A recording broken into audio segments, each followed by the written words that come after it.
नमस्कार, मनी 9 झटपट में आपका स्वागत है। मैं हूं प्रणव। देश के बढ़ते चालू खाता घाटे को नियंत्रित करने के लिए सरकार ने हाल ही में सोने के इंपोर्ट पर कस्टम ड्यूटी बढ़ाई है। 1 जुलाई 2022 से सोने के आयात पर पहले की 7.5% के बजाय अब 12.5% इंपोर्ट ड्यूटी लग रही है। इसमें 2.5% एग्रीकल्चर इंफ्रास्ट्रक्चर डेवलपमेंट सेस भी लगता है।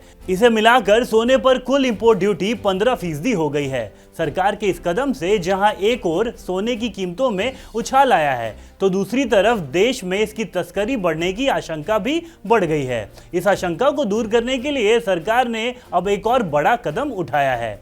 Central board of indirect taxes and custom यानी सीबीडीटी ने 12 जुलाई 2022 को एक नोटिफिकेशन जारी कर सोना, चांदी, रत्न और आभूषण को कंट्रोल डिलीवरी लिस्ट में शामिल कर दिया है।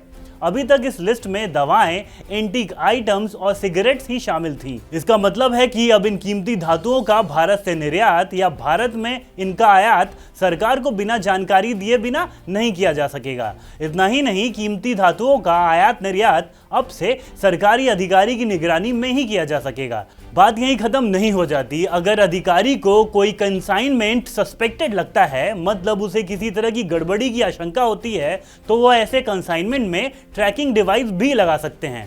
अभी तक ऐसा केवल दवाओं, एंटीक आइटम्स और सिगरेट्स जैसे उत्पादों के कंसाइनमेंट्स के साथ किया जाता था। अब सवाल उठता है कि अचानक से सरकार ने यह कदम क्यों उठाया है?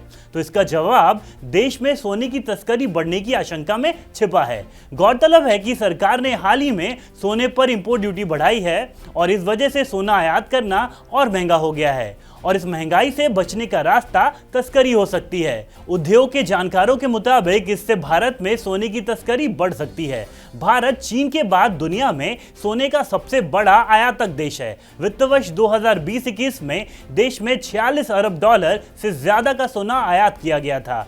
सोने की मौजूदा अंतर्राष्ट्रीय कीमतों के हिसाब से आयातकों को अब देश में 1 किलो सोना इंपोर्ट करने के लिए 8 लाख रुपए से ज्यादा का टैक्स भरना होगा। एक दूसरी रिपोर्ट के मुताबिक देश में एक साल में 200 से 300 टन सोना तस्करी कर लाया जाता है और अब इंपोर्ट ड्यूटी बढ़ने के साथ इसमें 20 से 30% की और वृद्धि हो सकती है। इसी तस्करी को रोकने के लिए सरकार ने ये कदम उठाए हैं।